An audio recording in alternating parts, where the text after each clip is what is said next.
Hello everyone, so welcome and welcome back to my channel. So मुझे सुबह से shoot करने का कोई टाइम नहीं मिला, बट आई थॉट जब भी टाइम मिले, जब जागो तभी सवेरा। तो इसलिए मैंने ये जो भी ब्लॉग अपना शूट किया है वो शाम को 4:30 बजे से शूट करना शुरू किया। तो भाई मुझे एनसीईआरटी अभी मैं कंप्लीट कर रही थी और ये 10th क्लास का एनसीईआरटी था ज्योग्राफी का। हालांकि मैं इसे बहुत बार पढ़ चुकी हूँ और अभी मैं फिर से इसे एक बार कवर कर रही हूँ। वैसे मैं प्रेफर करती हूँ 11th और 12th के एनसीईआरटी वो ही पढ़ती हूँ। तो दोपहर को रेस्ट करने के बाद मैंने अपने लिए एक वीगन मिल्क की चाय बनाई अच्छी सी।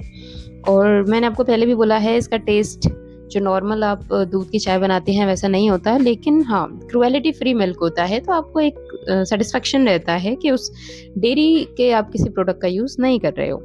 खैर, तो चाय बनाने के बाद मुझे अपना एनसीईआरटी कवर करना था और मेरा टारगेट था कि मैं ये 10th का एनसीईआरटी 1 या 2 दिन में मुझे कंप्लीट कर लेना है। इसमें 7 चैप्टर हैं टोटल।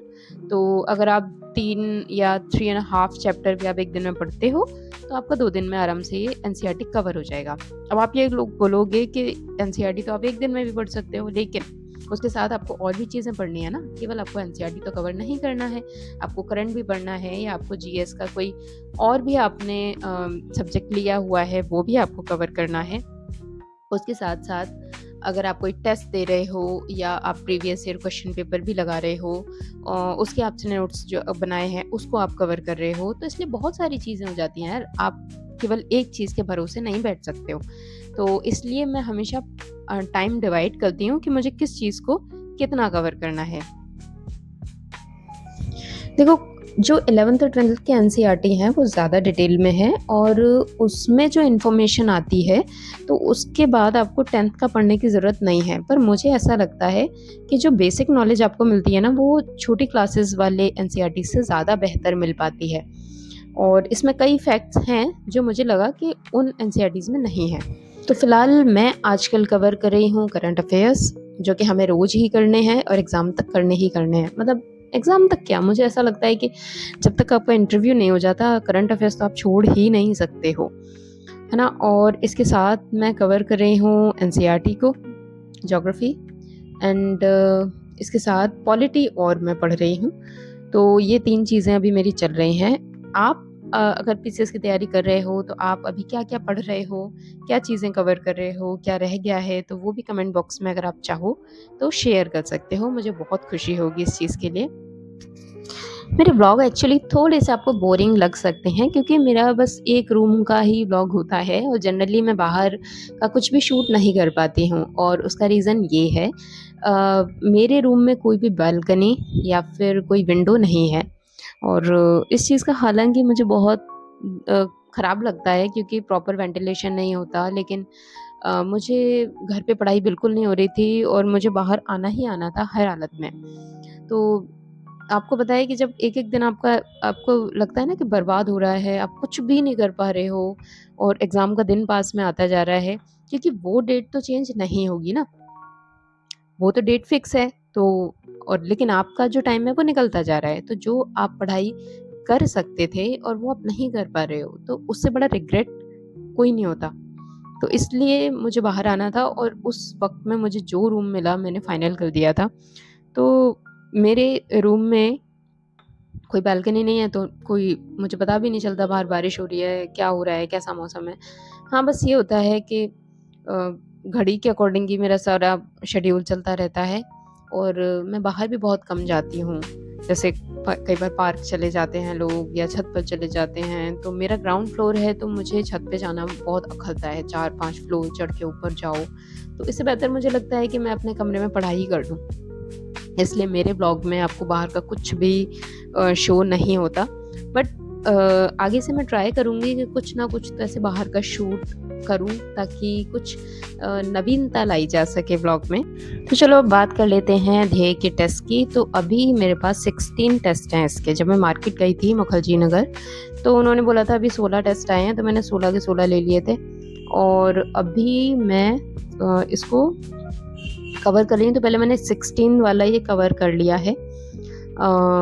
उसके बाद ये फुल लेंथ टेस्ट है ना, 16 वाला, और ये 15 भी फुल लेंथ टेस्ट है। तो इसमें फुल लेंथ मतलब सारे सब्जेक्ट कवर होते हैं, करंट अफेयर्स भी आते हैं।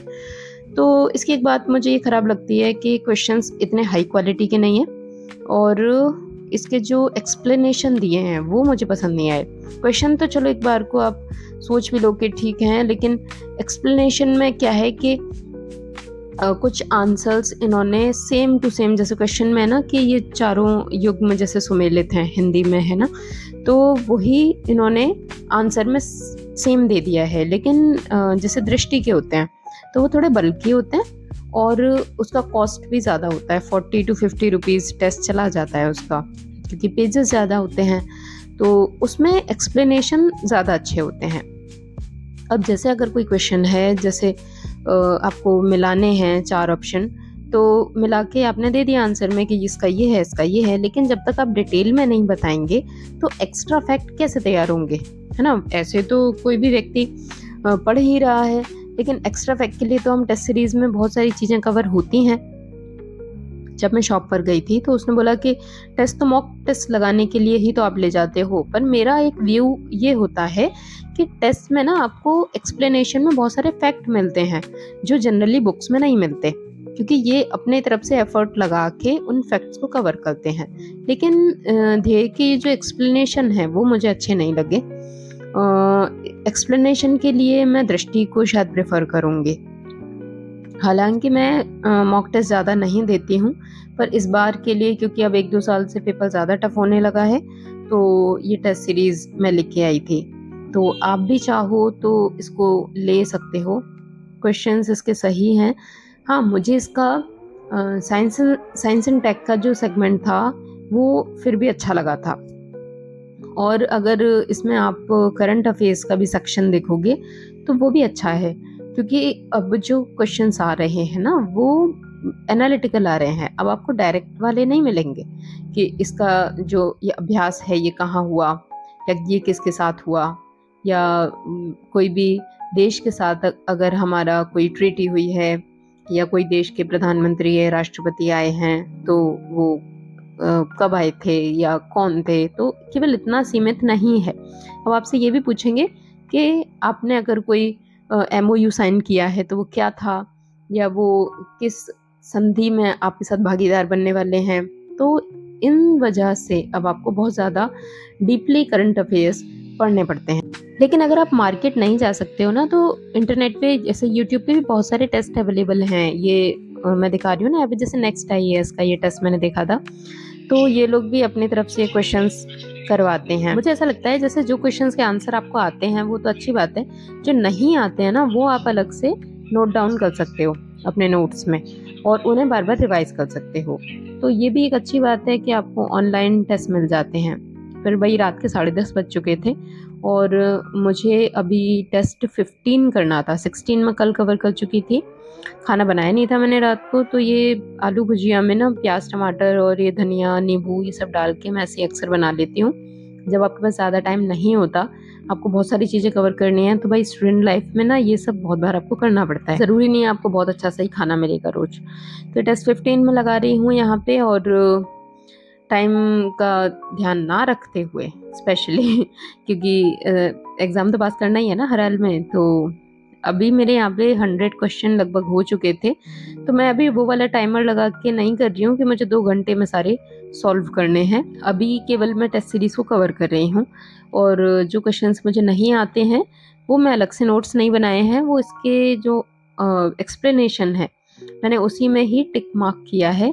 केवल उन्हीं क्वेश्चंस को, मतलब उनके आंसर्स को मैं रिवाइज करूँगी। तो टेस्ट को देख के मुझे लगता है कि मेरा साइंस और टेक का जो सेगमेंट है वो थोड़ा वीक चल रहा है, तो उस पर मुझे ज़्यादा मेहनत करने की ज़रूरत है। इसलिए बस पढ़ाई करते रहनी है, एग्ज़ाम के लिए लगे रहना है, और जब तक आपका लक्ष्य ना मिल जाए आपको रुकना नहीं है। तो ब्लॉग पसंद आया हो तो प्लीज़ सब्सक्राइब ज़रूर कर लेना और लाइक कर देना। मिलते हैं नेक्स्ट ब्लॉग में। बाय।